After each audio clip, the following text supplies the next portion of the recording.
We have 3 organizations coming to Fort Meade under BRAC, though. This is the big one. It's called DISA, Defense Information Systems Agency. I won't go into detail about numbers. You can read this or you can pick it up off the website. But again, these buildings right here are about 70% completed right now on Fort Meade. For those golfers that used to golf on Fort Meade, they're sitting on about 9 holes right now. This building right here is. The golf courses on Fort Meade are going away. That's where the DISA's building, other building there, and also NSA will be expanding into the golf courses. This is a second one. It's called Defense Media Activities. In fact, DISA is involved with worldwide communications for Department of Defense. Defense media agencies are involved with basically all the media for all the services. We focused on Fort Meade. And you can see the population there. The breakout is 663 with the military 217, government civilians 315, and embedded contractors 132. The third agency under BRAC is adjudication. They basically manage and are involved with security clearances. Fort Meade growth generates, those are the positive things and more. The impacts, the negative aspects of this thing, at least in part, is transportation infrastructure. The good news is a lot more folks are coming to Fort Meade, a lot more jobs. The bad news is there's hardly a dollar to improve the infrastructure. For those that think that Route 175 and 32 are going to be widened in the next couple of years, it's just not going to happen. The money is just flat not there. Not the money at that level. We're getting $4 or $5 million here, $4 or $5 million there, but really our forecast, our projection was about $1 billion to bring the infrastructure up to the level it needed to be brought up to. Just not there. Even an at-grade intersection, you know, to just change the curbs around and put new striping, it's $30 million. We're getting $4 or $5 million. So just hang on. The good news is we've got jobs. The bad news is it's going to take a little longer to get around if you're in close to Fort Meade or driving by Fort Meade. It's just a fact. Now, this is where the Fort Meade population lives today. No real surprises here. For those that can't see it, Anne Arundel County, 39% of the workforce, Howard, 22%, Carroll, 7.2%, PG, 4.8%, Baltimore City, 4.3%, Montgomery, 2.9%, and then Fairfax County, 1.9%. A fair number of the Fort Meade population lives in West Virginia and Pennsylvania. Makes that drive. But this is the breakout. This is where a lot of the BRAC people will be coming from who are moving to Fort Meade that work with DISA and Defense Media Agency. Most live down the I-95 corridor and some in southern Maryland.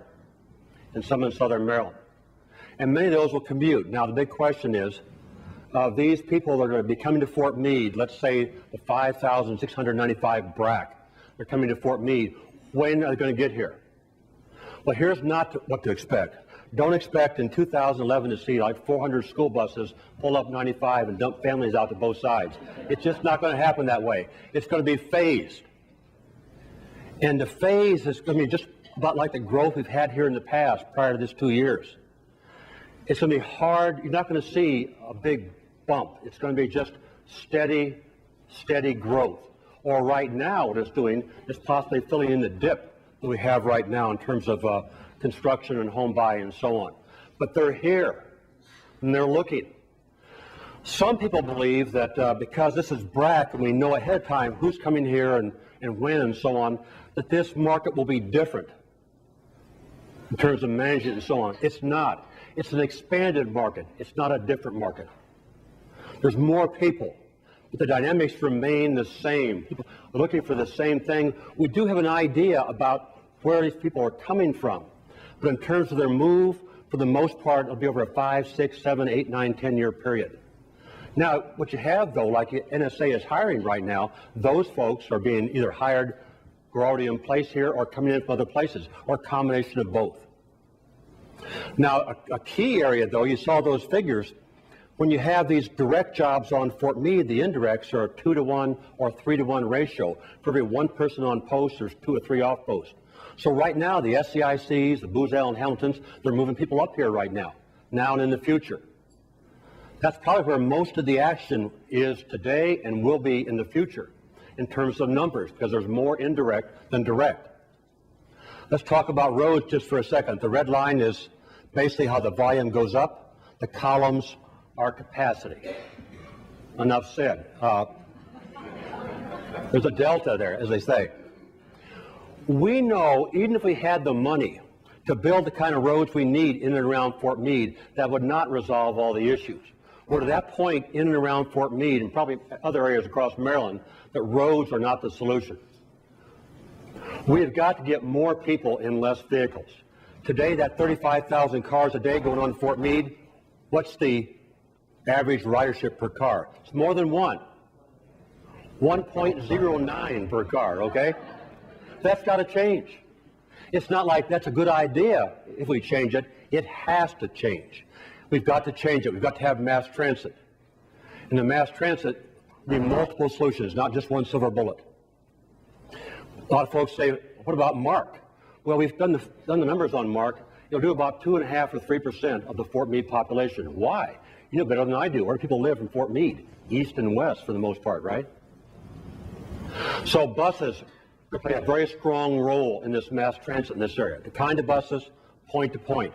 Bus stops at a parking lot someplace, picks up 44 people who've already signed up for that bus. It drives direct to Fort Meade, nonstop, drives to the gate, to a bus gate, up in front of the building, puts people off. That's the kind of buses that will meet our needs in the future, and we're looking at it. This just shows, again, what we call transportation demand management, looking at three major areas. Telework, and it appears after years and years and years of talking about telework, that telework's actually here, particularly in the federal government. It's taking place. This coming up here allows some of its employees to do up to 3 days a week in telework. So telework, multiple occupant vehicles, more people and less vehicles, and then the workday schedule. We're trying to broaden out the rush hour kind of thing, so we get those folks on and off Fort Meade. I want to talk briefly about a program within our regional organization. It's called the BRAC Business Initiative. It was designed to help small minority businesses do business with the federal government and defense contractors. It's grown beyond that. I want to show this for those who have been involved with the Department of Defense. You can probably understand this. When we talk about contracting with the Department of Defense and cocktail parties and so on, we talk about like this. It's a beautiful mountain. It's great. You know, what a great thing to look at and so on and so forth. But if you're a defense contractor and you got to make the walk from here up to here, it's a whole different perspective on working with the Department of Defense. And we're helping companies do that. And we're doing that basically by documenting what happens to small minority businesses in doing business with the federal government. So we found that most of the information is anecdotal. We want to document the information so people can build the right kind of business plans. Now, how does that relate to you? Well, a couple of ways. This is the end. You see how great it is in the end? It'll never be that pretty. Because we network. Right now we have 450 companies involved with this project. 450. We think we're here about 600. We've got a formal networking organization. We have a number of realtors that belong to it right now. It's free. All the things we do are free, no cost to anybody at all. And we're starting this formal, functional networking. And I encourage you, for those who would like to belong to this, that's my contact information. And we meet once a month and have different kinds of orientations and so on. In fact, this past month, Congressman Cummings was in. He's one of the sponsors of this group, this BBI, BRAC Business Initiative. And again, formal networking, what's that mean? Well, it means that if you join with us, we take your card, put a P on it. That means you're a partner with us. You'll get an email from us that'll ask for contact information.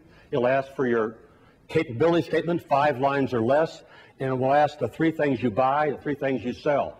And then we do matchmaking. We do meetings to match up functional areas, meetings to match up people with other business. And we just started this about 5 months ago, and it's gotten off to a pretty fast start, quite frankly. So that's what it's about. Just to recoup, BRAC is here, growth is here. It's going to take place. It's one of these things that's grown beyond the hype that initially came with it. We're available. I'm available. I'll have my cards. I'll leave them right here to grab a hold of. We see about 10 to 12 businesses a week we sit down with for an hour or an hour and a half and go through their individual needs and so on. I've met probably with the past 3 years, maybe 75 or 80 realtors, 25 or 30 builders. So we're available. Just get with us. Thanks. When you buy or refinance a home, there are big ifs hanging over you. If you're choosing the right kind of loan, if your bank will always be there for you. So you'll be glad to learn the company that helps with life's ifs, MetLife, is a top provider of home loans. MetLife Home Loans professionals are skilled, straightforward, and backed by a trusted name. For all your home finance needs, let us handle those ifs. Visit MetLifeHomeLoans.com.